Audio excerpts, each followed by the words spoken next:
Buenas tardes, ¿cómo estamos? Qué gusto saludarlos. Hoy miércoles 21 de octubre del 2020. Estamos hoy de plácemes, estamos hoy transmitiendo en vivo para charlar, discutir y ver diferentes puntos de vista de grandes especialistas en el tema, en la materia política, económica, social. El día de hoy vamos a ver y discutir de las elecciones que se llevarán a cabo ya en 13 días en la Unión Americana, en los Estados Unidos, en donde ni más ni menos, bueno, pues se elegirá al presidente de los Estados Unidos, se renovarán el Congreso y bueno, pues ahí marcará la pauta del destino no solamente de los Estados Unidos, sino de gran parte del mundo y ni más ni menos, bueno, pues aplicará e impactará en América Latina. Es por eso la importancia y la relevancia de esta mesa de diálogo. El día de hoy vamos a tener el gusto de compartir con grandes amigos y especialistas del tema. En primer lugar, vamos a contar con la presencia del diputado, el maestro Juan Carlos Romero Hicks, licenciado en Relaciones Industriales, egresado de la Universidad de Guanajuato. Tiene 2 maestrías, una en Ciencias Sociales y otra en Administración de Negocios en el Southern Oregon University. Es un político y educador mexicano, miembro del Partido Acción Nacional. Ha fungido como rector de la Universidad de Guanajuato, director general de CONACYT y gobernador del estado de Guanajuato. Actualmente es diputado federal en la 64 legislatura del Congreso de la Unión de México por el estado de Guanajuato y coordinador del Grupo Parlamentario de Acción Nacional.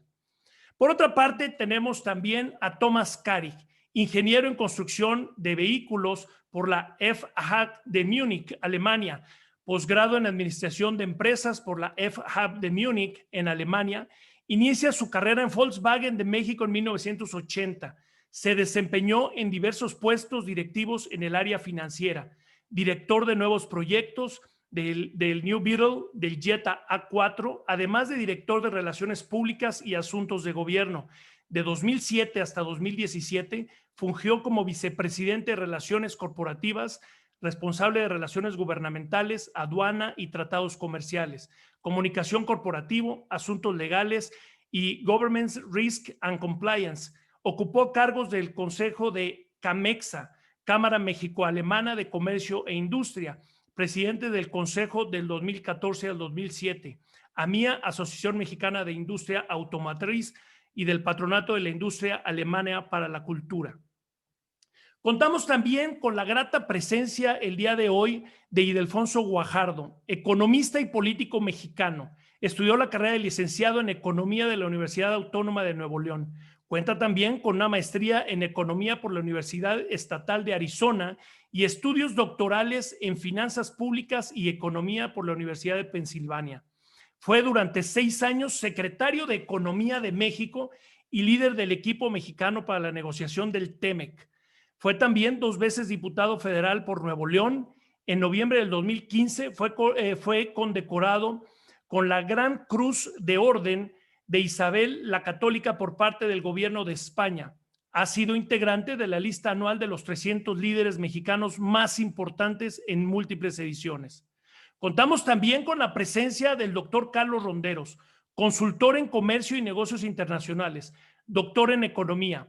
Ha sido profesor en las universidades de Rosario, Nacional, Externado de Colombia y Sergio Arboleda, y profesor en los cursos de la OMC para funcionarios de América Latina. Es autor de varios libros, entre ellos El ajedrez de libre comercio y Colombia, Rebelión y Amnistía, ambos editados por Planeta. Ha sido presidente del World Trade Center Bogotá, ministro de Comercio Exterior de Colombia y consultor, entre otras entidades, de UNCAD, ProColombia y un gran número de empresas con programas de exportación. Fue secretario de Gobierno de Bogotá y concejal de la ciudad de Bogotá en 2 ocasiones. Asimismo, contamos con el licenciado José Luis Romero Hicks, político y consultor en temas financieros, económicos, legales. Fue director general de Política de Vivienda de la Secretaría de Desarrollo Social, Sedesol, bajo el mando del presidente Carlos Salinas de Gortari. Con Vicente Fox fue secretario de Planeación y Finanzas del Estado de Guanajuato.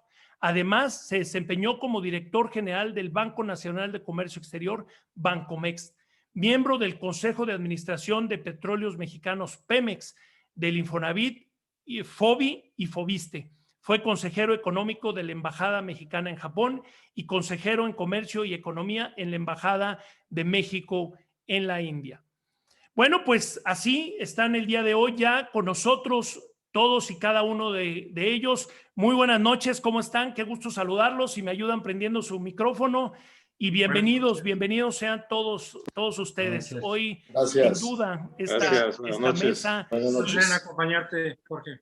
No, y les agradezco a nombre de J Group, de World Trade Center Nuevo Laredo, World Trade Center Guanajuato, la oportunidad de charlar con ustedes. Estoy seguro que las personas que nos van a estar acompañando lo van a disfrutar igual que nosotros. Así es que, bueno, pues sin más preámbulo, el día de hoy estamos en la antesala a solo 13 días de la elección de los Estados Unidos, en medio de circunstancias totalmente diferentes a las que ocurrían hace 4 años entre Donald Trump y Hillary Clinton.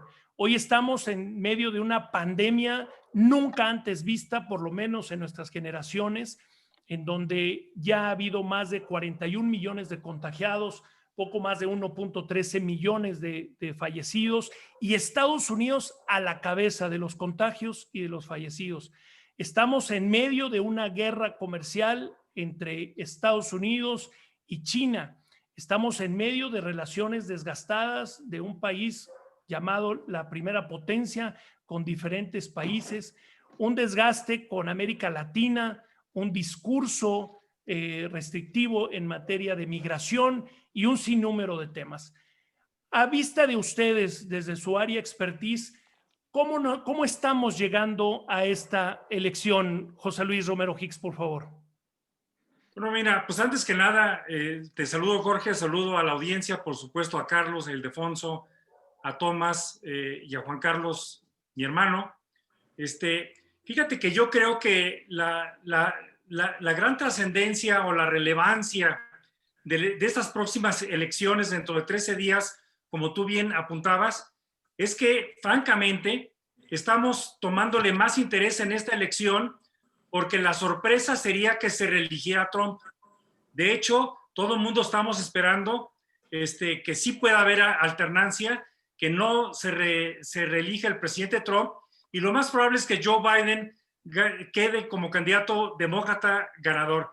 Y déjame sustentar este dicho en algunas cifras duras que ya conocemos hasta este momento.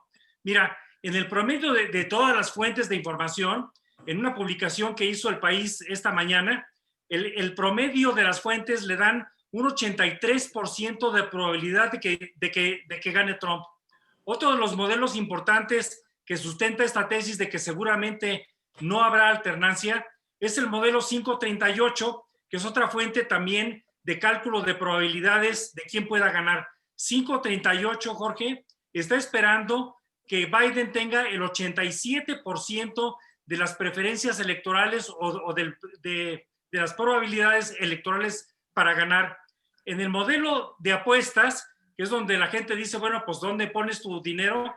El 60% de los que apuestan esperan que gane Joe Biden.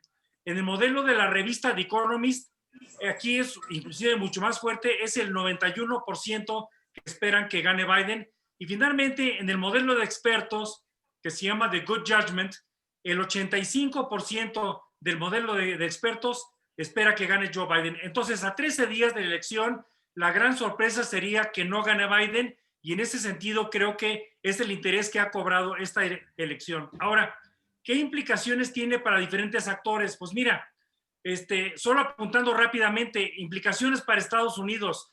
Me parece que en Estados Unidos se puede atenuar el divisionismo que ha generado la administración de Trump. Biden asegura, y lo ha hecho a través de su campaña, que va a gobernar también para quienes no hayan votado por él. Eso es muy importante.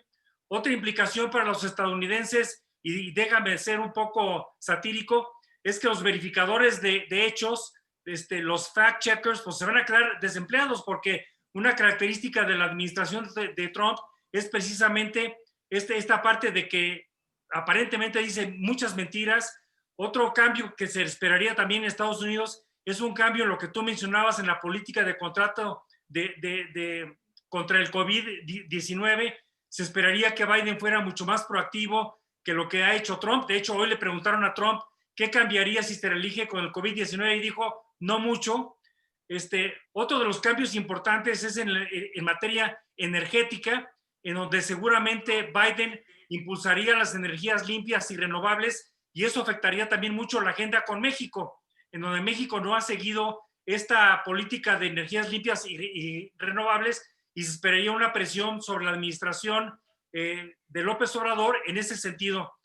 Otro cambio importante es en materia ambiental. Parece ser que evidentemente que Biden regresaría al acuerdo de París, regresaría al acuerdo transpacífico comercial, regresaría a la Organización Mundial de la Salud, y finalmente en materia migratoria me parece que además del beneficio hacia DACA, pues habría cambios importantes. La política actual que se tiene de Estados Unidos respecto a México de retener en la frontera sur con 27,000, vamos a llamarle así, tropas mexicanas, entre tropas y Guardia Nacional, seguramente cambiaría. Y me parece que un cambio importante para los estadounidenses es que en caso de que la Corte falle en contra del Obamacare el mes que entra, pues evidentemente que creo yo que habría un regreso legislativo hacia el Obamacare en el sistema de salud. Y bueno, pues finalmente creo que habría un cambio para la diplomacia estadounidense. El fin a las improvisaciones, el fin al negociar de primero dar el golpe y luego sentarse a la mesa, me parece que cerraría. Esas son algunas de las implicaciones más importantes que yo veo en un primer acercamiento hacia la pertinencia de cómo vamos en la elección de Estados Unidos, Jorge. Muchas gracias, José Luis. Carlos Ronderos, doctor Carlos Ronderos, ¿cuál es el punto de vista de dónde estamos y a dónde vamos con esta elección? Si podemos prender el micrófono, por favor. Gracias. A ver, Jorge, mil gracias por la invitación y un honor estar aquí con estos colegas mexicanos y alemanes para mí. Después de la erudición electoral de José Luis, que tiene hasta el último dato de las encuestas, pues difícil predecir más allá, pero la verdad es que depende del canal de televisión que uno mire. Si uno mira CNN, es una realidad. Si uno mira Fox, es otra realidad.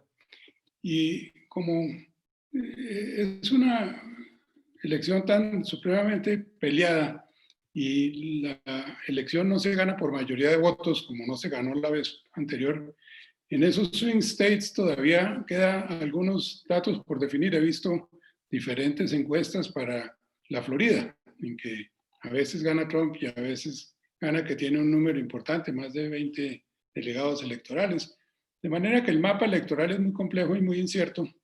Y según algunos expertos existe una gran cantidad de votantes vergonzantes que contestan una cosa en las encuestas y actúan de otra manera, como sucedió en la elección pasada contra Hillary Clinton. Ojalá todas las predicciones de José Luis sean ciertas y de los expertos en predicciones, pero con este candidato que está en juego, todavía las cosas son un poco inciertas.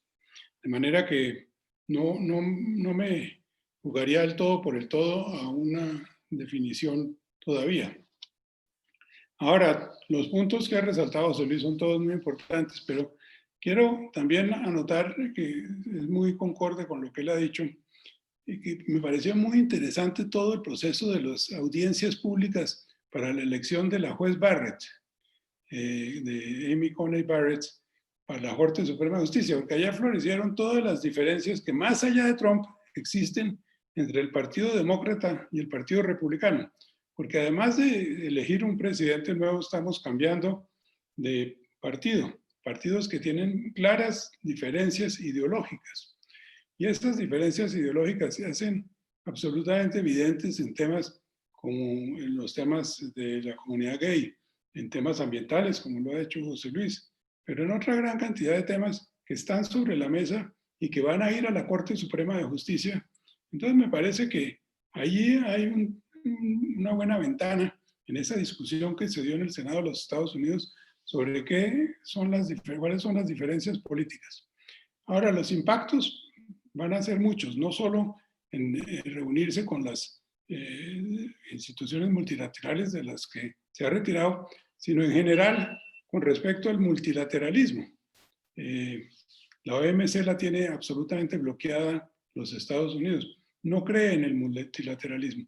Y ya veremos más adelante, para no abusar de mis 3 minutos, que también hay muchas implicaciones para América Latina en temas de política, de comercio y de impacto de la visión global que se está sucediendo en este momento.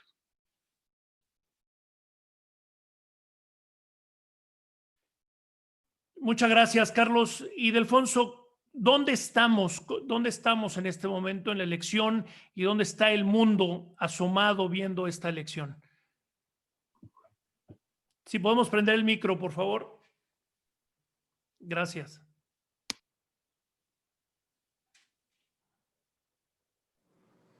¿Está bien ahí ya? Perfecto. Gracias, perdón, lo había silenciado para no generar ruido en la conversación. Gracias, Jorge, por la invitación. Me da mucho gusto saludar a mis amigos Juan Carlos y José Luis Romero Hicks. Muchas gracias por enriquecer este diálogo. Tomás, y a nuestro amigo Carlos Ronderos de Colombia, quien es colega de la misma trayectoria de política comercial. Bueno, primero, no se nos olvide que en esta elección se están jugando no solo el futuro de los Estados Unidos, sino se está jugando de alguna parte la fortaleza sistémica, se pone a prueba la democracia a nivel global, para empezar. Y adicionalmente, comentarios que ya hacía don Carlos Ronderos, estamos también jugándonos el futuro de la arquitectura global, la arquitectura en la cual nos hemos construido después de la Segunda Guerra Mundial y en donde hemos construido instituciones multilaterales. El ejemplo es el comercial, pero eso también ocurre en Naciones Unidas y en toda la visión donde las potencias siempre tenían ciertas responsabilidades en el liderazgo global. Entonces, no se nos olvide que en el fondo nos estamos jugando eso. La primera parte, el futuro de la democracia.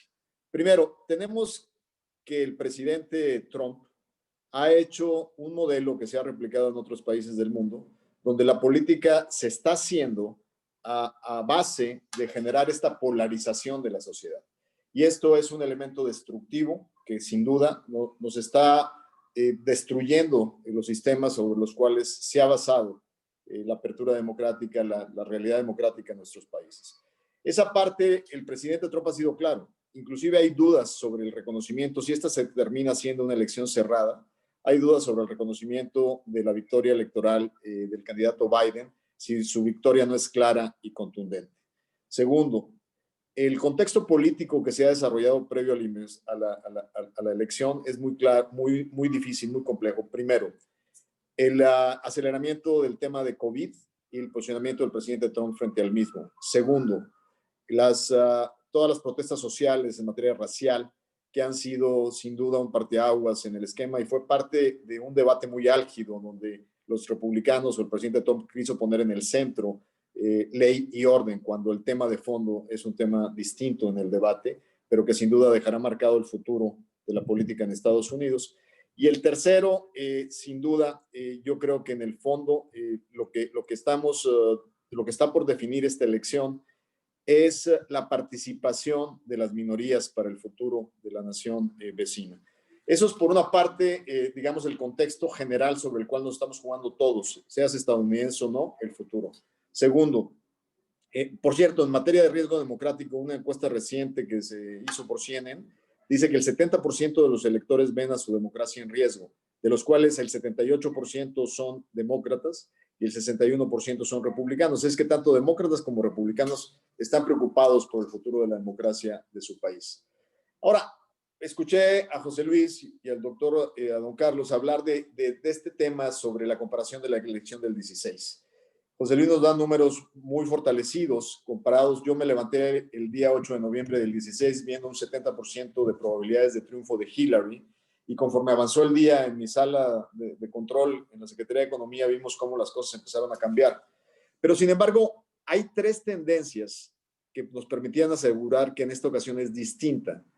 La primera, si bien es cierto que hay diferentes encuestas, en su mayoría en los estados swing o en los estados que están llamados de columpio, tenemos sin duda el liderazgo de Biden, aunque sea por 3, 4 puntos. Hay otras encuestas que están mostrando resultados diferentes, pero podríamos decir que en la mayoría de los estados swing está aventajando, aunque sea por poco, Biden. Segundo, los indecisos del 16 eran el 16% de los votantes norteamericanos. Hoy los indecisos son el 8%. Y por último, la participación de minorías viene muy reforzada. Estamos viendo al presidente Obama personalmente hacer rallies en los estados importantes para ellos con participación de minorías, y es muy probable que ahora veamos a las minorías con más decisión salir a las urnas. Dicho todo esto, sin duda que yo concluiría que a pesar de que solo faltan 13 días y que la fotografía del momento favorece a Biden, cualquier cosa pudiera pasar, y del presidente Trump lo único que podemos esperar son cosas inesperadas. Así es que no podemos cantar victoria hasta que no estemos con los resultados del día de la elección, porque pudiéramos esperar cualquier estrategia por parte de la Casa Blanca. Lo que hemos observado es un presidente que está un tanto fuera de control de sus estrategas, está llamando estúpido al gran científico que está a cargo del pleito COVID en Estados Unidos, se está confrontando con la realidad de la pandemia y está siendo totalmente errático. Se levantó de una entrevista de 60 minutos cortándola porque no le gustó la direccionalidad de las preguntas. Eso nos demuestra un presidente que está perdiendo el control estratégico de la dirección de su campaña. Veamos qué pasa en los próximos 13 días. Yo aquí dejo mis comentarios sobre este tema y en la siguiente pregunta abordaré las consecuencias de un triunfo o de otro para México o para el resto del mundo. Muchas gracias, Ildefonso. Tomás Cari, ¿cómo se está viendo la elección desde Europa? ¿Cómo la está viendo América Latina? ¿En dónde estamos ahorita? Prendemos el micro, por favor. Buen punto. Bueno. Gracias. Gracias. Buenas tardes a todos otra vez y muchas gracias por la invitación. Aquí soy el único no político entre los políticos muy experimentados, pero claro, tuve mi exposición a la política en mi actividad anterior y respecto a este tema, pues yo tengo un punto de vista muy personal. Estas elecciones van a demostrar si la sociedad de Estados Unidos es capaz o no de prosperar en base a valores compartidos. Porque están en juego valores como el respeto, reglas como que el fin que no justifica los medios, incluso cuestiones que podríamos llamar existenciales como el tema de calentamiento global o el cambio climático. Por eso yo creo que el significado de esta elección trasciende las fronteras de Estados Unidos y sin duda son aspectos que se están viendo con mucha preocupación, ciertamente en Europa, pero seguramente también en otros países como en Latinoamérica. Claro que en todo el mundo estamos confrontados con conflictos similares que están relacionados con una especie de miedo existencial que se ha adueñado de una buena parte de la población. Y tenemos que reconocer que eso es el resultado de la falta de respuestas adecuadas a situaciones cotidianas como la estabilidad laboral, la atención a la salud, la seguridad pública, la falta de perspectiva para los jóvenes, por solo mencionar algunos.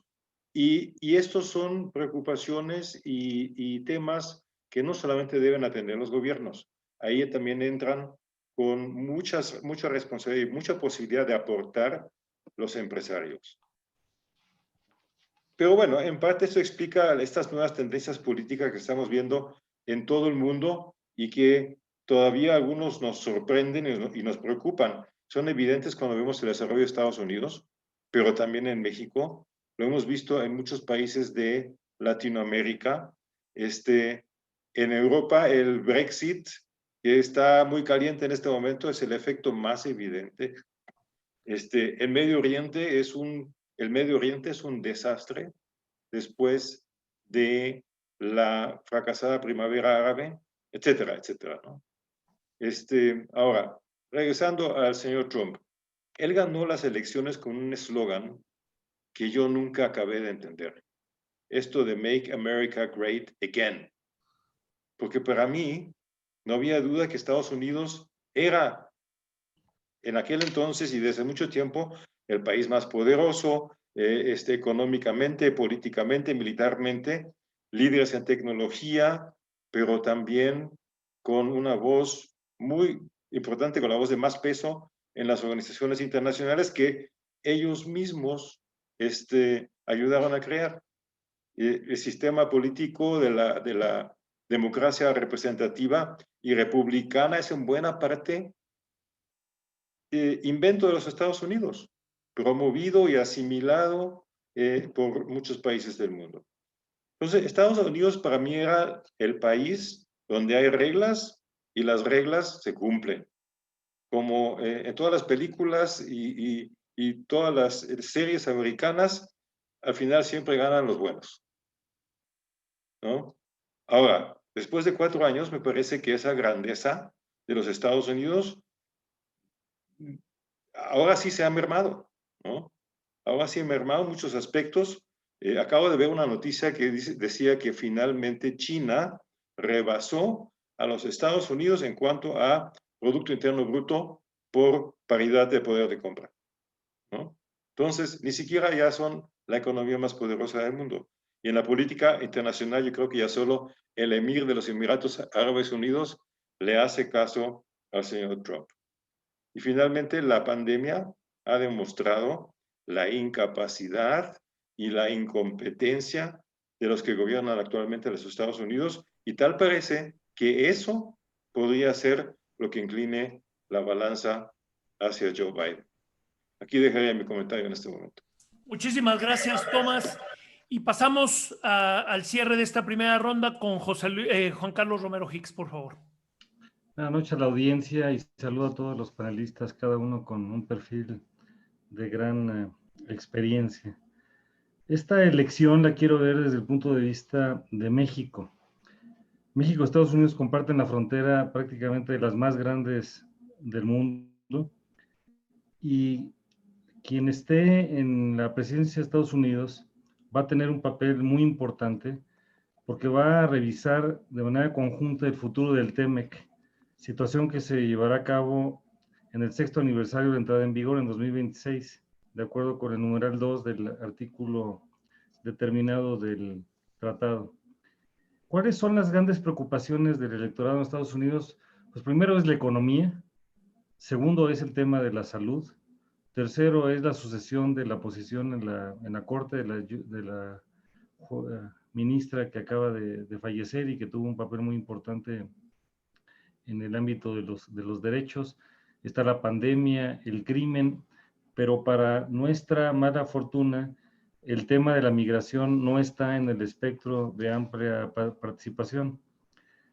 Quiero complementar la visión de los demás panelistas enfocando a la importancia del voto hispano, porque en Estados Unidos tenemos 60.4 millones de hispanos. Hay más hispanoparlantes en Estados Unidos que en la península ibérica. Y de estos, el 63% son de origen mexicano. Hay 5 estados en donde la población hispana es muy importante: California, Texas, Florida, Nueva York e Illinois. Y ciudades grandes como son Los Ángeles, Nueva York, Houston y Chicago, donde su población es muy importante. Y el voto hispano puede tener un papel preponderante, particularmente en estados como Texas y el caso de Florida. Basta con que el presidente Trump pierda cualquiera de estos dos y la historia está consumada. Y hay lugares en donde el voto de ellos es muy grande. Por ejemplo, Nuevo México es el 42%. En California, aunque ahí no hay mucho que discutir, va a ganar el candidato Biden, es el 30% del electorado, y en Texas ya es el 29% del electorado. Por eso, en este momento, resulta muy significativa la elección, porque va a tener consecuencias que ya platicaremos en otra ronda de intervenciones para México. Hoy estamos frente a grandes retos. Por ejemplo, no ha habido una sola visita de Estado del presidente mexicano a los Estados Unidos. Eso no había ocurrido nunca, al menos en mi generación. Hay que construir una agenda bilateral, hay que tender puentes, y desde luego que estaremos muy atentos a los resultados del martes 3 de noviembre por la noche. Muchas gracias, Juan Carlos. Y bueno, pues efectivamente cada una de las acciones que está tomando el hoy presidente todavía de los Estados Unidos, Donald Trump, en política exterior, que ha sido por Twitter más que por los canales institucionales, y ha sido una administración que se ha definido por las amenazas, por el garrote y pocos premios, por abrir demasiados frentes.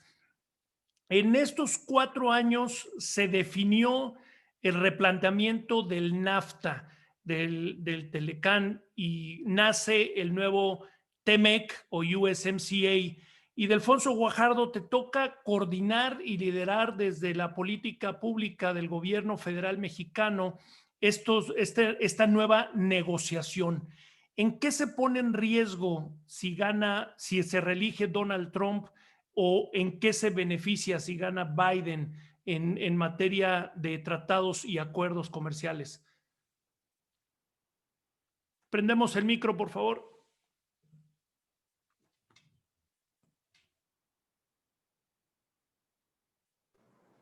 ¿Listo? Listo. Una disculpa. Primero, definir claramente que la llegada de Trump a la Casa Blanca, tenemos que admitirlo, nos tomó al mundo y a México por sorpresa. Desde que intentó ser candidato republicano, le dábamos pocas posibilidades y fue avanzando en su proyecto hasta que ese día nos sorprende y pone en riesgo la construcción de esta integración que realmente había sido una gran alianza en América del Norte. Y como tú bien dices, lo pone en riesgo primero con sus tweets desde candidato, presidente electo, y su discurso bastante agresivo contra México. Y hay que notar algo interesante. En esta elección, faltan 13 días aún, pero prácticamente dejamos de ser la piñata favorita del presidente Trump. ¿Y por qué dejamos de ser la piñata favorita del presidente Trump? Porque justamente se logró en el dimensionamiento de este periodo incierto y disruptivo, cómo leer a un presidente que tiene poca profundidad y poca complejidad, pero que tiene valorizaciones muy directas. Para él, la tragedia de pérdida de empleos en el sector manufacturero en Estados Unidos la conceptualizó de una manera muy rudimentaria porque son empresas que se vinieron a México, inclusive en Guanajuato, ¿no? o en mi estado, Nuevo León. La verdad es que esa es una simplificación de un tema mucho más amplio, que fue la entrada de China al comercio internacional, que fue la robotización de las líneas de producción, que bajaron la absorción de mano de obra por capital invertido. Y al revés, México fue un socio que le permitió a Estados Unidos mantener su competitividad manufacturera. De otra manera, los chinos hubieran generado mayores consecuencias en la planta productiva de América del Norte. Entonces, desde ahí había que entender de dónde partía y cómo dirigir una negociación que, en resumidas cuentas, tuvo que aterrizar en poder exigir mayor incorporación de valor en el territorio de ahora TEMEC y antes NAFTA, para poderle tranquilizar los nervios a nuestros amigos en Washington de que México no iba a ser utilizado como puerta trasera a importaciones chinas, que fue el motivo fundamental de su preocupación y que se deriva en este conflicto comercial Estados Unidos-China. Partiendo de ahí y entendiendo cómo era posible mantener el espíritu de libre comercio, cómo era posible desmistificar todos esos ataques que querían hacer a una serie de sectores, pudimos encontrar la pista de aterrizaje. TEMEC refleja varias cosas. Refleja, primero, ese elemento de mayor insumos en América del Norte. Segundo, un respeto a los temas laborales y ambientales, no porque sean esenciales para el presidente Trump. De hecho, es ahí donde los extremos se tocan. Lo que él quería hacer menos atractivas las que se salieran los inversionistas de Estados Unidos. Y ahí se juntaba con los ideales demócratas de temas de derechos laborales y derechos ambientales. Entonces, es ahí donde los elementos de exigencia para cumplir con nuestras propias leyes laborales y ambientales se incorporan en el TEMEC y luego se profundizan con la negociación del acuerdo suplementario que hizo la negociación el embajador, ya subsecretario de América del Norte, Sead. Pero en resumidas cuentas, yendo a tu pregunta, primero, no veo ningún riesgo para el sostenimiento de lo acordado, porque como observaron por primera vez en muchos años en los votos en el Congreso, hubo suficientes votos demócratas y republicanos porque se logró darle esta reconformación y esta arquitectura que responde a un realismo electoral más actualizado. Durante 20 años los demócratas se estuvieron quejando de que nunca más un acuerdo como el de México original, donde los derechos ambientales y laborales eran de la boca para afuera, pero no eran una exigencia real. Y ahora eso se cumple. ¿Qué va a pasar si gana Trump? Trump no va a hacer énfasis en temas ambientales, no nos va a poner en la línea elementos que no son parte de sus ideales, pero sí va a hacer todo lo posible por utilizarlos como excusa para proteccionismo y para desviar inversiones que no le interesa que salgan de Estados Unidos. Pero ¿qué otra cosa también aprendió Trump en la relación con México? Que por primera vez en más de 30 años de política exterior mexicana, donde con Estados Unidos los sentamos a negociar la agenda bilateral de manera compartimentalizada, que es no mezclas temas diversos. Si tú estás negociando crimen organizado y seguridad, en ese esquema estás negociando. Si estabas negociando migración, en ese cuadro estás negociando, pero nunca permitías que se cruzaran los temas estratégicos. Trump logró lo que nunca antes un presidente había logrado, amenazar al gobierno mexicano que si no cooperaba en migración, iba a haber sanciones comerciales. La Secretaría de Economía hizo una acción para poder responder comercialmente a esa amenaza de Trump. Lamentablemente, finalmente no se usó esa amenaza y sí, obviamente empezamos a cambiar los números desde el punto de vista migratorio. Entonces, dicen por ahí que una vez que alguien se aprende el caminito, va a insistir en ese caminito. Una de las cosas que México puede recuperar con Biden es regresar a los temas de la compartimentalización de la negociación bilateral, impedir que los temas se crucen. Va a ser muy difícil, porque una vez demostrado el camino, se antoja a que cualquiera lo pueda utilizar. En segundo lugar, otro elemento que hay que considerar. Una llegada de Biden no hace más sencilla la agenda. Biden va a insistir de manera real y profunda en los temas de derechos humanos, en los temas de derechos laborales, en los temas de derechos ambientales, pero en algunos de ellos, sin duda, serán con el fin de perseguir los objetivos y no necesariamente de dejarse usar por intereses comerciales para frenar el desarrollo de la agenda comercial bilateral. Eso es lo que esperamos. Un presidente Biden claramente más enfocado a los valores mismos de estas agendas que antes no eran parte del comercio internacional y que ahora están incorporadas. Y al final, como siempre digo, sí hay un beneficio transitorio de esta guerra con China para México, sí hay, pero en el largo plazo todos perdemos. Si seguimos con esta estrategia de un gobierno republicano como el de Donald Trump, de desintegrar el orden internacional y aumentar la incertidumbre, tarde que temprano todos vamos a perder. Muchas gracias, Ildefonso. Tomás, el sector automotriz ha sido uno de los temas fundamentales de estas negociaciones y también de los más amenazados en los tweets de Donald Trump con las cuotas, los aranceles, los cambios, etcétera. Tú provienes de uno de los sectores más sensibles de estas negociaciones y atendiendo el mercado de los Estados Unidos y Canadá. ¿Cómo lo estás viendo? ¿Cómo estás viendo estas situaciones y el enfoque de quién gana y cómo se vería afectado?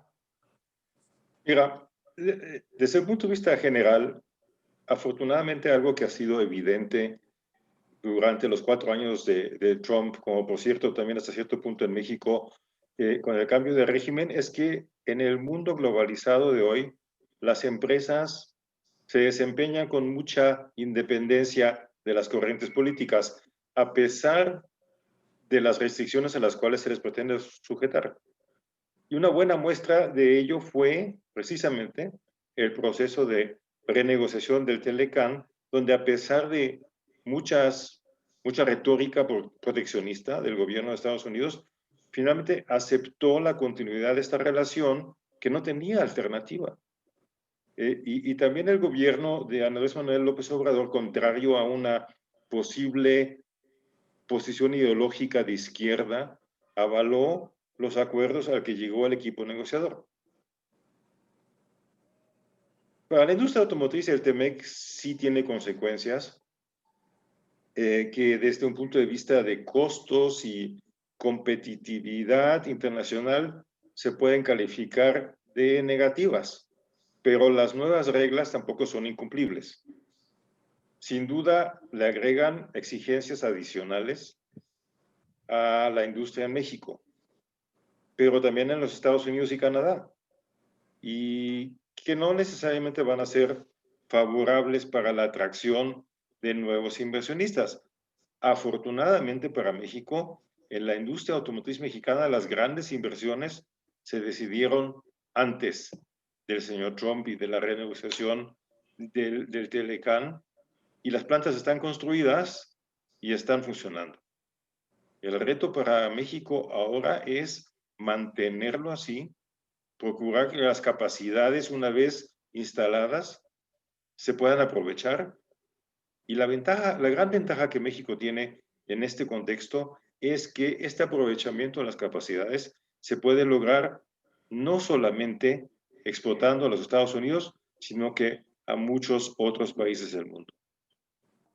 Y viendo el impacto del Telecán en Estados Unidos, yo creo que el impacto positivo que sin duda el discurso político prometía en cuanto a empleo e inversión va a ser casi imperceptible, porque la industria se mueve, como decía Ildefonso, con factores muy distintos a las restricciones de comercio, como es, por ejemplo, la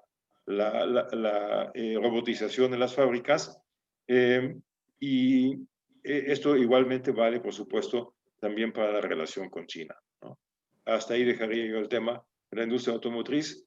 Sí, todos estamos felices que sigue habiendo un acuerdo, pero sí también hay que reconocer que las empresas están batallando, por lo menos ahorita en el principio, con las nuevas reglas. Muchas gracias, Tomás. Juan Carlos, el tema de quién gana o no gana, ¿mejorará la relación institucional con México y América Latina? ¿Ayudará? ¿Quién gane o ves que va a continuar la misma situación de no comunicación con México de manera institucional? Quiero poner de relieve que no solamente se trata de la elección del presidente de los Estados Unidos, son 435 en la Asamblea de Representantes, que son los diputados, ellos eligen cada 2 años, y esa circunstancia es muy importante, y también una parte significativa del Senado. Y en este momento la proyección también debe verse a la ratificación o no de las mayorías en el Partido Republicano. Más allá de los pronósticos, nadie tiene certeza en este momento quién va a encabezar el Senado de los Estados Unidos. Hay 46 elecciones, 46 posiciones aparentemente ya casi resueltas de un partido y 46 del otro, pero hay 8 que están como con la moneda en el aire. Y hay una circunstancia que es diferente en el Congreso de los Estados Unidos en relación al Congreso mexicano, y es que el partido que tiene la mayoría, ya sea en el Senado o en la Casa de los representantes diputados, coordina todos los comités. Y eso le da, o sea, no es por antigüedad, no es por capacidad, sino el partido que tiene mayoría coordina los comités. Entonces eso nos lleva a nosotros a un reto en donde todavía como país tenemos que crecer, y es el caso de la diplomacia parlamentaria. No tenemos mucha diplomacia parlamentaria en el caso mexicano de acercamiento real, visible y eficaz, tanto con el Senado como con los diputados. Vamos a tener que poner una agenda amplia, y hay que recordar que, por ejemplo, hay temas como la migración, en donde en México el presidente tiene ciertas atribuciones, pero en Estados Unidos, cuando se ve el tema de la migración, tiene que pasar por las 2 cámaras de su Congreso. ¿Y cuáles son los temas de la relación? 1, para nosotros, evidentemente comercio, y aquí está el estrella negociador que es Ildefonso. 2, el tema de la migración. 3, la seguridad. Y va a haber presiones muy grandes, no abundo en los casos visibles mexicanos para el tema de la seguridad. 4, hay que abrir otras áreas de oportunidad, como son educación, cultura, ciencia, tecnología, innovación. Está el tema del medio ambiente, está el propio tema de la infraestructura. Y hay que recordar que no solamente son la elección de presidente y de Congreso, sino también elecciones locales en los Estados Unidos. En los casos de la frontera son poblaciones muy sensibles, y frente a la frontera de mayores cantidades de cruces diarios, tanto de personas como de mercancías, esta relación va a tener entradas múltiples. Yo recuerdo que, por ejemplo, a Ildefonso lo traté por primera ocasión cuando él era diputado federal. Yo era el director del Consejo Nacional de Ciencia y Tecnología en México. Así a cada uno les ha tocado una perspectiva muy importante, y sí creo que hay que ir más allá de la elección del presidente, porque además, en el caso de los Estados Unidos, a diferencia de México, aunque el presidente es fuerte, el Congreso es más fuerte todavía.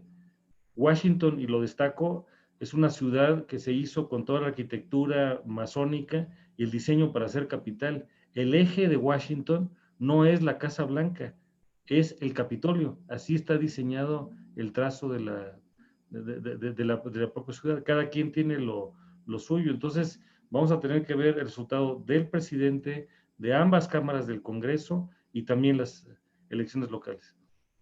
Muchas gracias, Juan Carlos. América Latina, ¿cómo está viendo América Latina? ¿Cómo está viendo Colombia la próxima elección?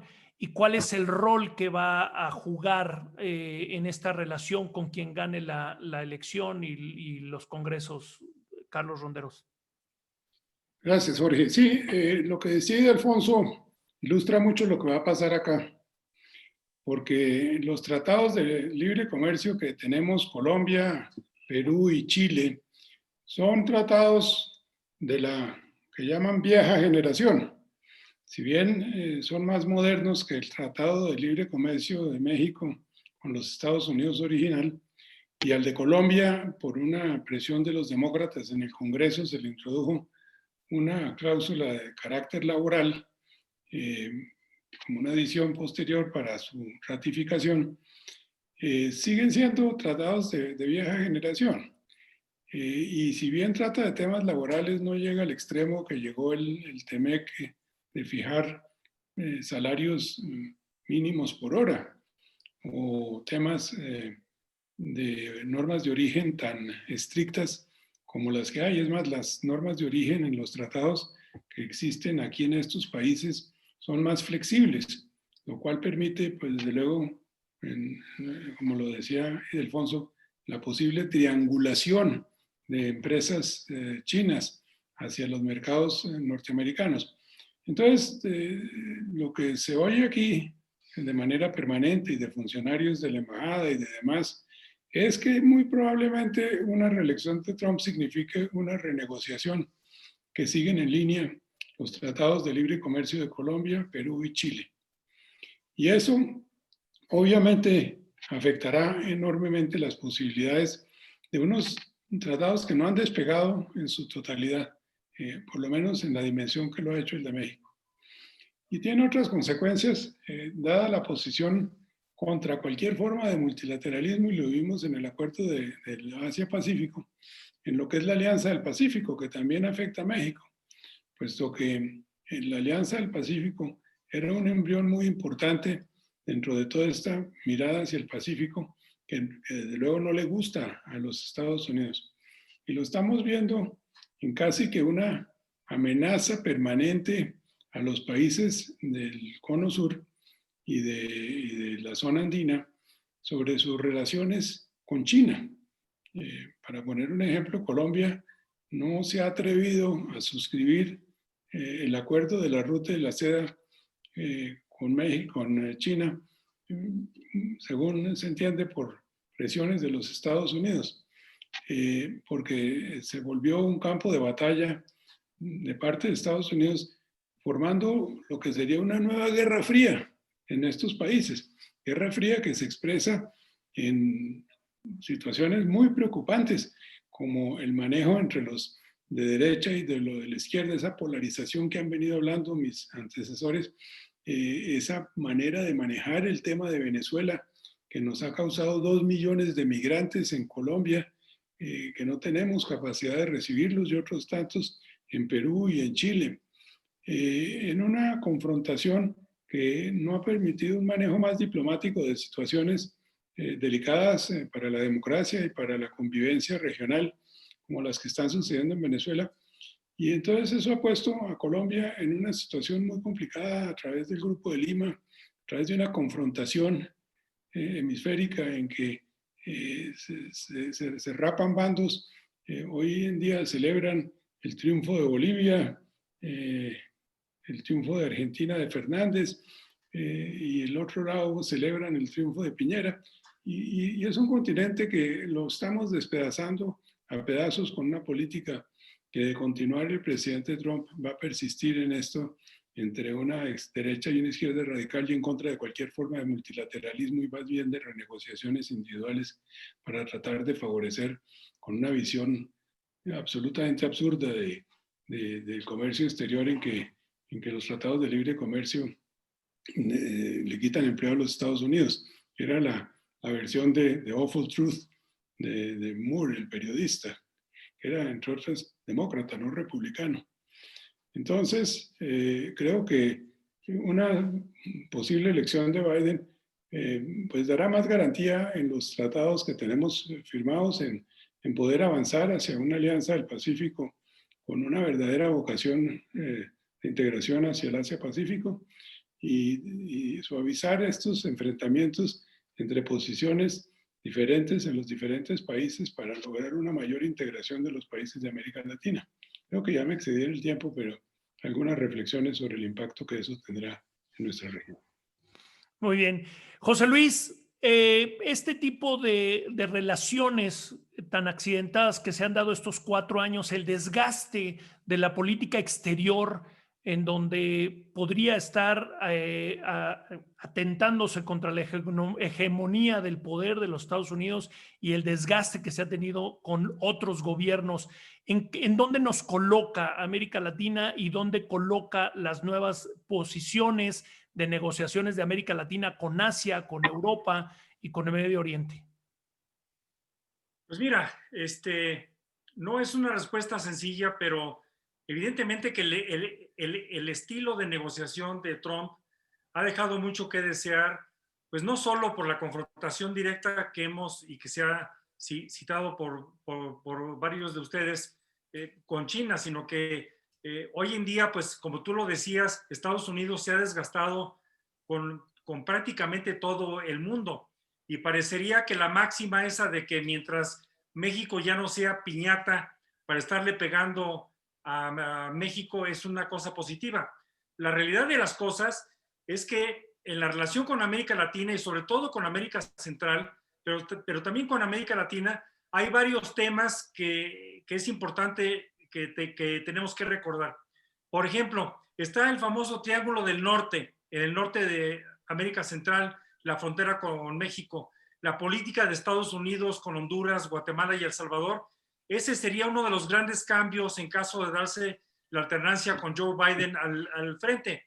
Biden ha hablado de inclusive establecer un programa de apoyo, más que retirarle el apoyo como lo hizo la administración Trump, a Honduras, Guatemala y El Salvador, con un programa de inversión para combatir la pobreza y para combatir la corrupción en esos países de $4,000 millones en 4 años.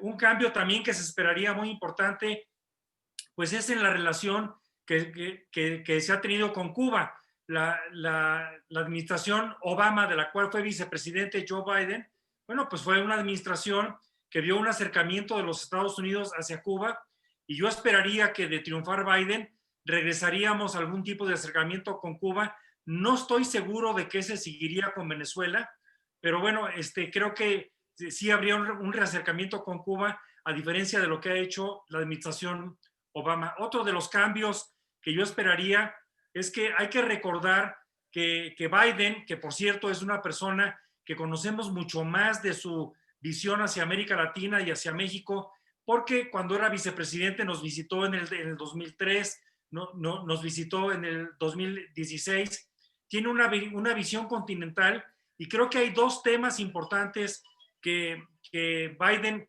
tendría presión sobre América Latina.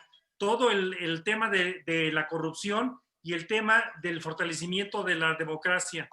Esta parte creo que sería muy interesante de cómo cambiaría hacia el futuro, porque lo que hemos visto es que él es un gran promotor de la democracia y precisamente por lo que ya se mencionaba por parte de Carlos, creo que sí habría algunas confrontaciones respecto a cambios que se pudieran ver en la tendencia de la democracia en la región. Y finalmente está en un discurso de Biden. Biden es una persona que ha hablado de cómo reconstruir en el continente las clases medias, ha hablado de la geografía desde Canadá hasta Chile, y me parece que habría una actividad democrática y un activismo diplomático de cómo recuperar el crecimiento económico en América Latina, inclusive como parte de la política migratoria. Ya hemos visto en temas específicos, lo mencionaba mi hermano Juan Carlos, el tema de seguridad. Creo que ahí, en el caso de México, veríamos un cambio muy importante. Ya no se hablaría del muro, creo que esa sería una cosa muy positiva, pero sí vamos a seguir viendo cómo creo que Estados Unidos tendría un cambio en su política migratoria. Este programa del protocolo de protección migratoria que le han llamado Remain in Mexico Program, que para usar a México como un dique de contención en la frontera con Guatemala y con Belice, que creo que sí tendría un gran cambio. Y evidentemente que el gran cambio que habría, y no hay que menospreciarlo, es el de la política energética y de medio ambiente. En México hemos seguido una política energética de reactivar los hidrocarburos no renovables, y creo que sí habría una gran presión de la administración, en el caso de que sea electo Biden, un gran cambio de presión para que México reactive sus políticas para la energía renovable y limpia. Hasta ahí mi comentario, Jorge. Muchas gracias, José Luis. Y bueno, pasamos a un debate abierto, por lo que les pido abran su micrófono. Y tenemos temas en la agenda, un sinnúmero de temas en la agenda que está dejando Donald Trump para él mismo si se reelige, o para Biden, y hay que barajearlos y hay que ver cómo se van a atender desde la Casa Blanca, pero también desde el Congreso. Temas de seguridad nacional, temas de seguridad e intervencionismo en otros países. Lo acabamos de ver en México con la detención del general Cienfuegos, en donde no está muy claro el tema del intervencionismo y de la soberanía. Lo comentabas ahorita, José Luis, el tema del muro, que no se hablará más del muro. Sin embargo, podemos ver en las estadísticas que Donald Trump emitió más visas de trabajo que lo que emitió Barack Obama. También vemos que en esas medidas de contención de los migrantes hacia los Estados Unidos con México, pues también Biden, si gana, pues va a tener que abrir los ojos y decir, bueno, hasta dónde continúo y permito, o hasta dónde no vaya a entenderse en América Latina, Carlos Ronderos, que esto es un nuevo Estados Unidos y vénganse todos otra vez. Entonces, hay muchos temas, empezando porque el tema de la pandemia y de la salud, y esta pandemia ha evidenciado carencias importantes, inclusive en el país más poderoso del mundo. Hoy es el país más contagiado y de mayor muertes en el mundo entero. Entonces, hay demasiados temas. Y la pregunta aquí clave es, ¿con quién le va mejor al mundo y qué va a pasar en la ruta de atender todos estos puntos de las agendas que deja abiertas Trump? Insisto, ¿para el propio Trump o para Biden? ¿Quién quiere empezar? Adelante, Tomás.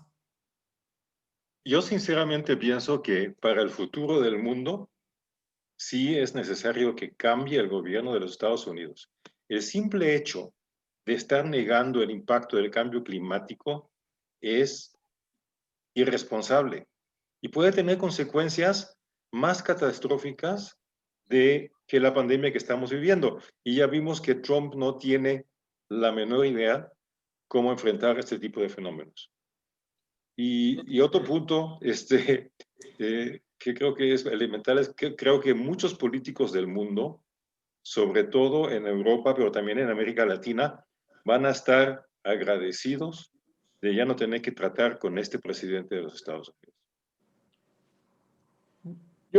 Yo, si me permite, yo diría que estoy de acuerdo, lo dijimos en el proceso de las participaciones anteriores, podemos equivocarnos en el cortoplacismo de tomar ventaja de los pleitos de Trump con China, pero en el largo plazo no conviene a nadie que Estados Unidos relegue su responsabilidad como líder global.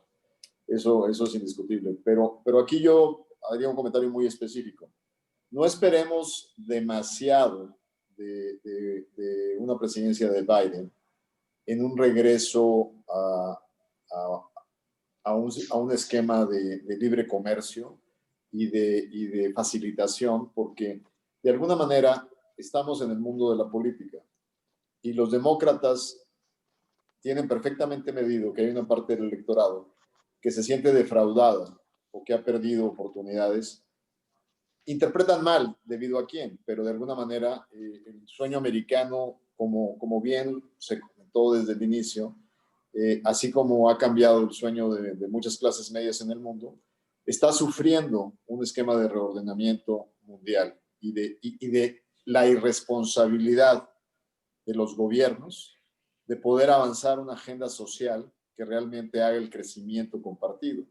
Y en esto yo creo que producto de la pandemia y de acentuar la vulnerabilidad que tiene la sociedad global, tenemos que tener un cambio de fondo en la agenda pública, en la incorporación de beneficios y en el poder entrar a darle una nueva esperanza, como bien se comentó en la primera ronda, a los jóvenes, a las nuevas generaciones y a las clases medias. Si no hacemos eso, el modelo va a seguir teniendo consecuencias independientemente de quién está al frente en los diferentes órdenes mundiales.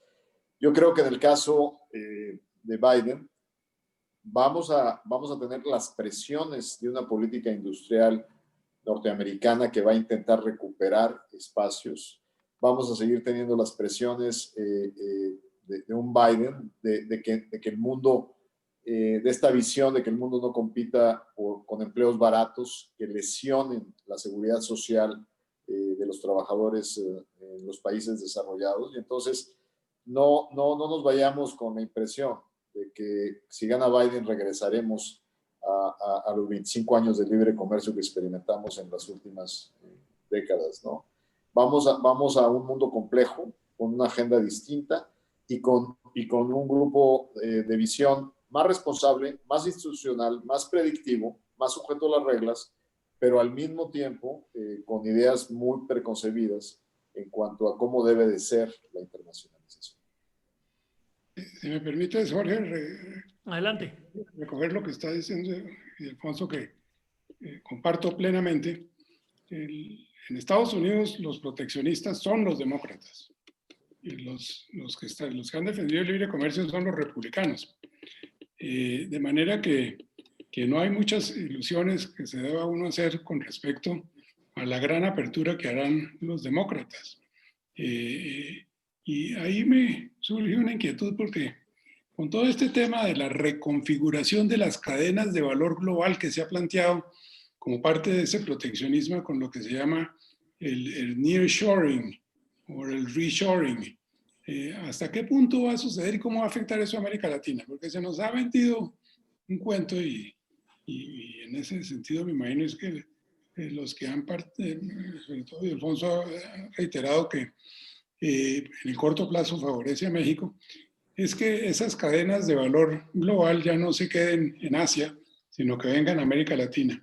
Y veo entre los diferentes gobiernos de América Latina persiguiendo esta iniciativa de poder ser sede de nuevos encadenamientos que se sucedan en América Latina dentro de una reestructuración de esas cadenas en una economía cerrada regional, que es a lo que le está apostando algunos funcionarios del gobierno americano y algunos miembros del Congreso de los Estados Unidos con los que he hablado y que están impulsando este tipo de iniciativas. La pregunta es si eso va a seguir en ese camino. Me gustaría saber qué opinan los otros panelistas, si va a haber esa reconfiguración de cadenas globales, cómo mirarán esos temas uno y otro candidato y si eso tendrá alguna perspectiva en el mediano plazo. Mira, yo, si me permites, Jorge, Adelante. yo tengo una visión un poquito más optimista, creo. Yo sí creo que el regreso de Biden va a cambiar la relación de Estados Unidos con el mundo. Hace rato se hablaba de cómo Estados Unidos se opone al multilateralismo. Eso no es nuevo, no es únicamente de la administración Trump, pero yo sí creo que en materia de comercio, sobre todo en el contexto del TEMEC, lo que ya se mencionaba era que el nuevo TEMEC le va a imponer a América del Norte una mayor presión de cómo ser más productivos para ser más competitivos, porque el cambio de las reglas de origen pues viene a poner más presión sobre la incorporación de los costos de producción sobre los productos sujetos a libre comercio en América del Norte. Sin embargo, creo yo que en esta zona del mundo de 500 millones de habitantes sí va a haber, creo yo, la creatividad y el movimiento y la innovación tecnológica pues necesaria para responder a un nuevo reto. Si algo ha sido característico de América del Norte es responder a los retos de la competitividad. Ahora, no hay que desdeñar, cambiando un poquito de tema, no hay que desdeñar la incorporación de Estados Unidos a la agenda de cooperación mundial. Lo que Trump ha roto, creo yo que Biden sí puede cambiar, no hay ninguna duda. Habría un regreso al Acuerdo de París para las energías limpias de emisiones neta cero con meta cero para el 2050. No vería yo que Estados Unidos bajo Biden completara su salida de la Organización Mundial de la Salud. Creo yo que habría conversaciones para que Estados Unidos regresara al Acuerdo de Cooperación Transpacífico. Habría un reacercamiento con los socios históricos, una distensión con la OTAN, un reacercamiento pues, sobre todo con Corea del Sur y un poco más con Japón. Y sí creo yo que eso sí tendría un cambio. En materia de comercio internacional, lo único que me pone nervioso es que a pesar de que el TEMEC fue ratificado por los demócratas, no hay que olvidar que la senadora Harris, hoy candidata a la vicepresidencia de Estados Unidos, votó en contra del TEMEC. Y yo no sé eso cómo vaya a influir en esto de las cadenas comerciales que se nos preguntaba, pero sí, curiosamente, los demócratas son tradicionalmente quienes están a favor de las barreras del comercio y los republicanos no, pero hoy es el mundo al revés. Hoy es precisamente los republicanos a favor de las barreras y los demócratas con mayor apertura hacia el comercio internacional. Gracias, José Luis. Adelante, Juan Carlos. Hay que recordar que los dos grandes partidos de Estados Unidos tienen filosofías muy diferentes sobre el gobierno, la sociedad y la economía. A veces hacemos estereotipos. Por ejemplo, de los demócratas más visibles tenemos presidentes como Woodrow Wilson, Franklin Delano Roosevelt, John F. Kennedy, Jimmy Carter, Bill Clinton, Barack Obama. Y de los republicanos, y algunos mexicanos a veces no lo visualizan así, el presidente Lincoln era republicano, Teddy Roosevelt, Ronald Reagan, George Bush, Richard Nixon, Donald Trump. Pero más allá de esto,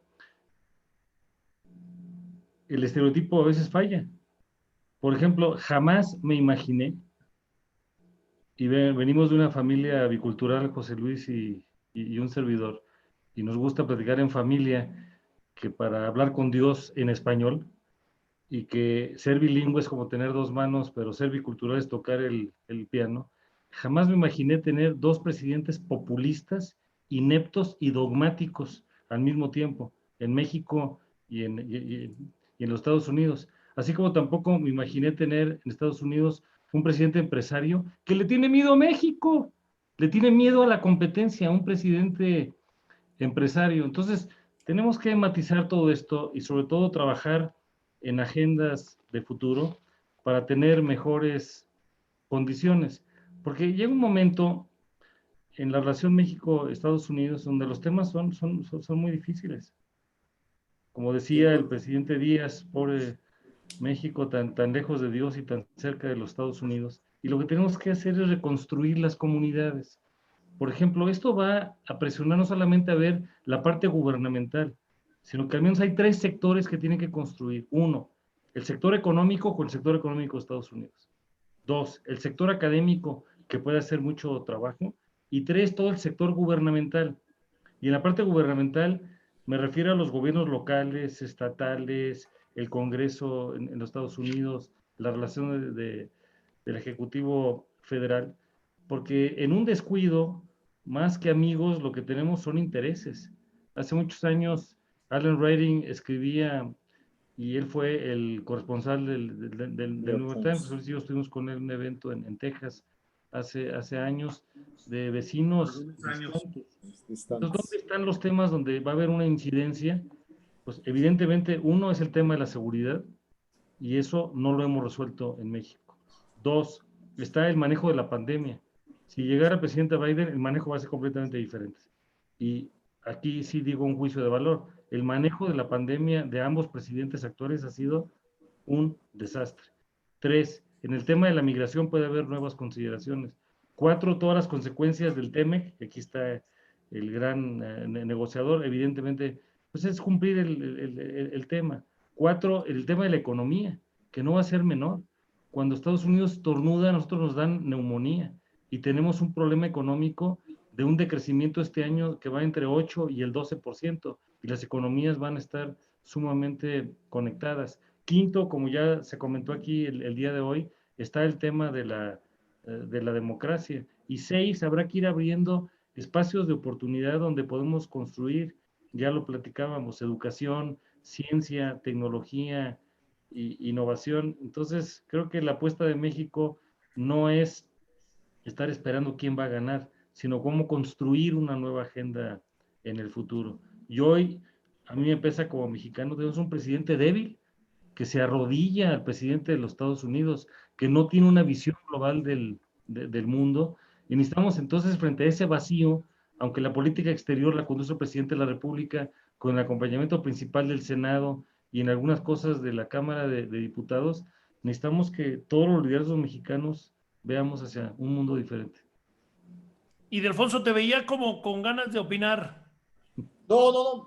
Cuando decía mi amigo Romero Hicks, bueno, hay 2 Romero Hicks, obviamente, el que estaba hablando. Cuando hablaba sobre que no podemos caracterizar a los republicanos o a los demócratas, me acordaba yo tan sencillo. Reagan hizo el acuerdo más proteccionista contra los japoneses.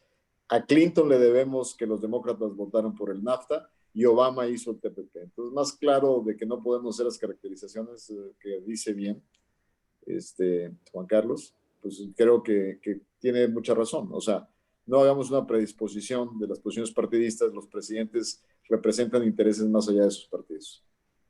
Y otra cosa, se ha dicho del famoso voto latino de 32 millones que viven allá y todo, pero no todos piensan igual, no todos los latinos van a votar en bloque, no es que el voto, y además siempre se ha mencionado del monstruo o del gran monstruo dormido que son los latinos, y no han salido masivamente a votar. Veíamos el lunes empezaron las elecciones adelantadas en Florida y vemos filas y filas. Por otra parte, estaba leyendo hoy en la mañana de los que están votando por correo. Los republicanos se desanimaron porque Donald Trump dijo, no voten porque eso es una tranza, yo no creo en el voto por voto por correo. Y hoy los demócratas están votando por correo. Entonces, se está configurando un caldo de cultivo muy interesante que puede atentar contra la democracia, pero también el mundo está esperando qué va a ocurrir con la recuperación económica de los Estados Unidos, la política de incentivos para la recuperación económica de los Estados Unidos y, por ende, lo que ocurra en México, en América Latina y en el resto del mundo, José Luis. Pues sí, mira, yo creo que, y voy a regresar un poquito a por qué creo que sí va a ganar Biden, y que en realidad este programa de hoy, la sorpresa para mí sería que no ganara Biden. Mira, hay que recordar que en Estados Unidos hay unos estados que le llaman battleground states, además de los que son columpio, sino son los duros, que son Arizona, Florida, Georgia, Michigan, Minnesota, Carolina del Norte, Pensilvania y Wisconsin.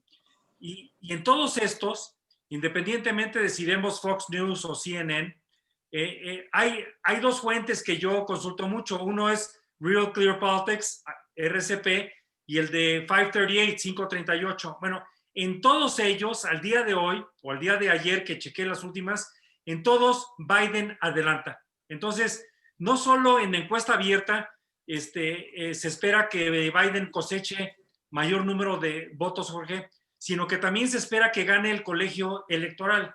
De hecho, la mayor parte de los pronosticadores ya le están pronosticando una clara mayoría, no solo en el voto popular, sino en los votos electorales a Joe Biden. Como bien dice Juan Carlos, la parte del Congreso, esa moneda todavía está en el aire. ¿Tendrán los demócratas la mayoría en la Cámara de Senadores que hoy no la tienen? Pues quién sabe.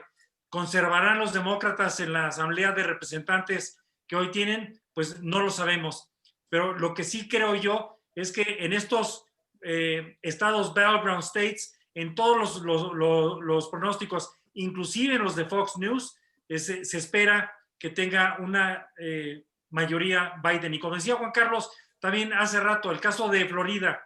En Florida también adelanta en los pronósticos locales Biden, no así en Texas. En Texas todavía la moneda está más en el aire, pero si estos 8 estados le agregamos Florida, donde Biden aventaja, más aparte el desgaste que ha sufrido entre las personas blancas sin título universitario que se están arrepintiendo de lo que hicieron hace 4 años, más aparte le agregamos cómo el voto latino se está inclinando por Biden, excepto entre los cubanos de Florida, y si le agregamos cómo entre los votantes negros adelanta también Biden, creo yo que ya este arroz ya se coció, y más nos vale, creo yo, estar viendo cuáles son las repercusiones de la alternancia del poder.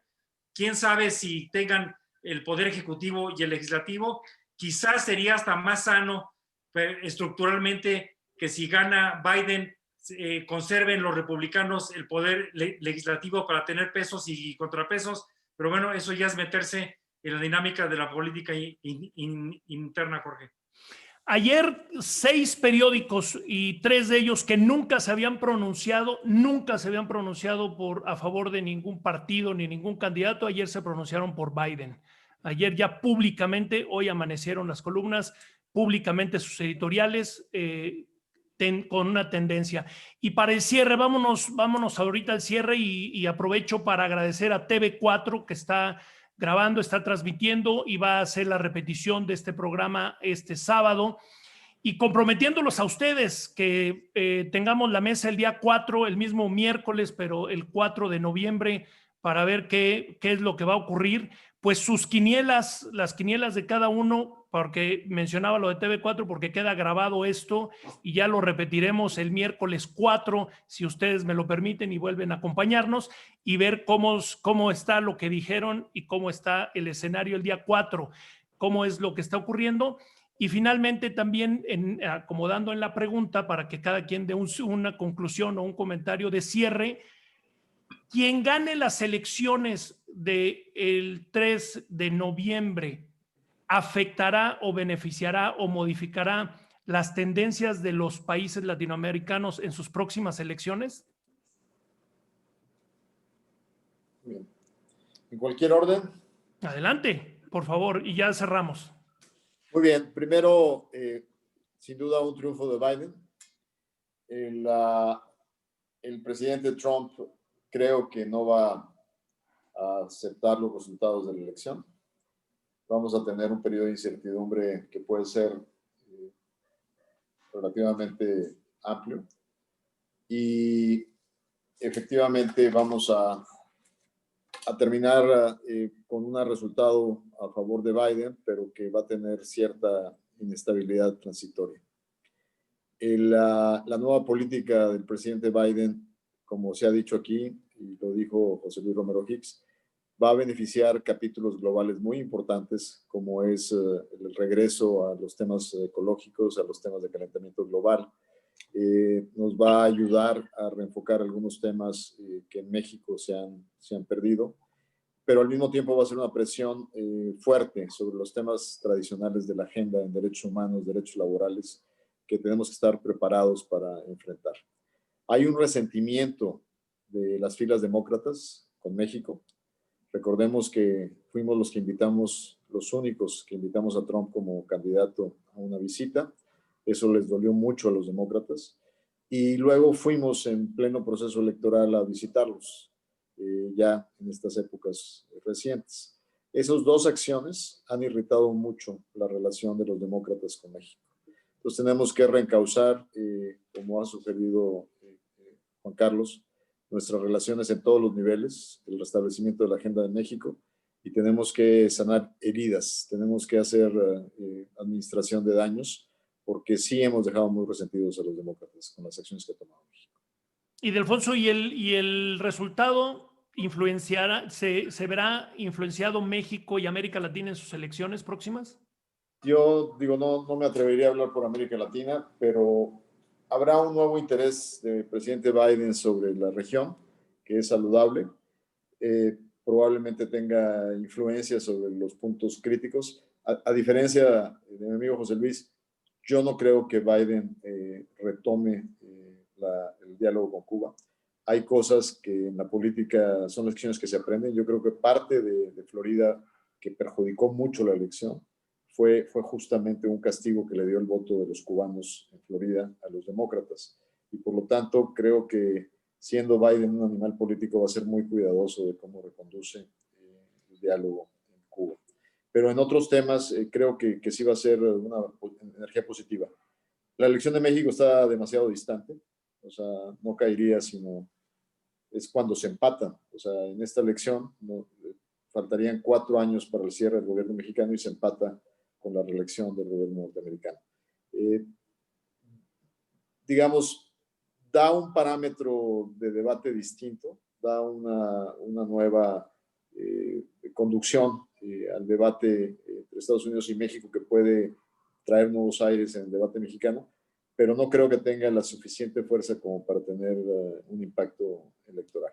Por ejemplo, las elecciones del 21 creo que no van a tener nada absolutamente que ver con la elección de Estados Unidos y van a tener más que nada un análisis de qué tan capaz es la oposición de organizarse. Gracias, Alfonso. ¿Alguien que quiera continuar? Adelante, Tomás. Sí, déjame darle un punto de vista muy diferente. Yo estoy dedicado en esta nueva etapa de mi vida, después de haberme retirado de Volkswagen, a promover una gestión empresarial basada en la integridad, el cumplimiento, la gestión responsable de riesgos.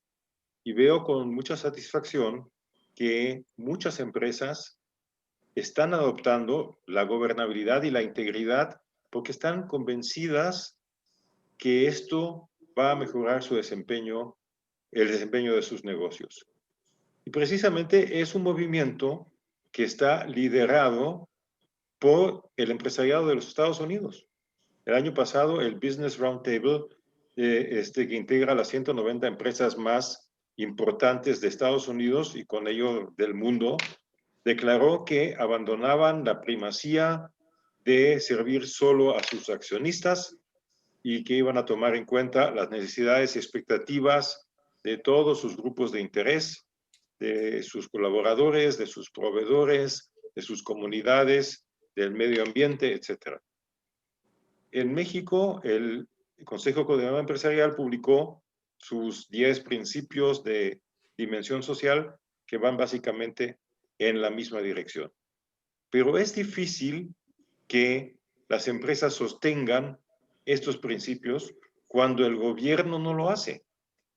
Y ciertamente debemos reconocer que en el pasado muchas empresas cometieron actos indebidos que mermaron el prestigio del empresariado. Pero justamente ahora, cuando los empresarios están tomando conciencia de la importancia de tomar un rol más activo en el desarrollo de la sociedad, necesitamos gobiernos que acompañen ese esfuerzo y no que lo contrarresten.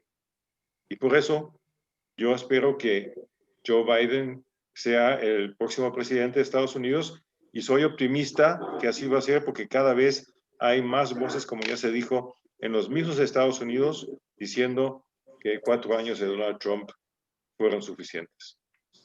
Muy bien, Tomás, muchas gracias. Estoy tomando nota de la quiniela, para el miércoles 4. Adelante. Tal vez, si quieren. Adelante, Carlos. Yo coincido en que lo más probable es que gane Biden y no hay la menor duda. Lo que no creo es que eso incida en la política de la región, por lo menos de Sudamérica, que es lo que yo monitoreo más. Bolivia acaba de ganar, de salir de un resultado electoral. Venezuela está entrando en un proceso electoral en estos días. Bolsonaro, que es un hombre muy cercano a Trump, está muy arriba en las encuestas a pesar de su desastroso manejo de la epidemia. Tenemos a Fernández en Argentina recién elegido, de manera que tendremos una serie de gobiernos que están establecidos y que más que su política con respecto a tal o cual presidente son en general anti-norteamericanos. No nos olvidemos que hoy en día el principal socio comercial de todos estos países es China. Es el principal socio comercial de Chile, es el principal socio comercial del Perú, es el principal socio comercial del Uruguay, es el principal socio comercial de Brasil. Y es muy diferente el caso mexicano en que el 80 y pico, 90% de su comercio exterior está sobre Estados Unidos. Entonces acá hay otras realidades. El metro de Bogotá lo están haciendo los chinos, el tren de cercanía lo están haciendo los chinos, no hay esa presencia americana. De manera que yo no veo que un cambio en la presidencia genere necesariamente una tendencia nueva en las elecciones de los países al sur de Panamá. No sé, mencionaban el Triángulo del Norte y otros casos de Centroamérica que sí pueden tener una incidencia, tienen todo el problema de migración, pero no veo que ese cambio vaya a tener una diferencia crucial en los procesos políticos de estos países. Muchas gracias, Carlos. De los dos hermanos, ¿quién quiere seguir? Yo me aviento. Échele. Fíjate que, bueno, antes que nada, agradecerte la invitación a este panel y confirmarte mi presencia el 4 de noviembre. Pero al igual que Ildefonso, yo no sé qué estaremos viendo el 4 de noviembre porque hasta ahorita, la última cifra que yo vi es que ya han votado cerca de 30 millones de estadounidenses por correo. Y la inmensa mayoría de ellos, de acuerdo a las fuentes de información, son demócratas. Los demócratas le tienen miedo al coronavirus y los republicanos no le tienen miedo al coronavirus y podrían ir a votar el mismo 3 de noviembre. Eso explica, digamos, la tendencia distinta de por qué unos u otros optan por diferente método. Pero creo yo que en la noche del 3 de noviembre, lo más que vamos a tener son las encuestas de salida o los o diferentes métodos estadísticos para poder pronosticar el sentido de la votación global, no necesariamente con la precisión que se requiere para poder reunirnos el 4 de noviembre y decir ya ganó Biden o ya ganó Trump. Yo creo que es probable que nos veamos el 3 de noviembre todavía discutiendo conjeturas porque coincido con Ildefonso, creo yo que se va a judicializar esta elección. Creo que Trump ha sido bastante claro, a menos que las encuestas de salida le den un triunfo de más de 10 puntos porcentuales a Biden. Creo yo que el 4 de noviembre posiblemente estemos platicando todavía sobre temas de qué podría ser la agenda para México. Y finalmente, creo yo que la agenda con México va a seguir siendo la misma. Quiero insistir en un tema.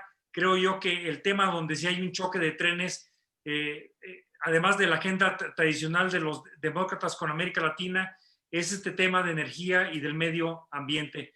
Yo sí creo que va a haber presiones de todo tipo, empresariales, diplomáticas, discursivas, narrativas, para revivir las tecnologías limpias y renovables en México. Es donde veo yo un choque de trenes entre lo que está haciendo la administración de López Obrador y lo que podría ser la administración próxima del presidente Biden.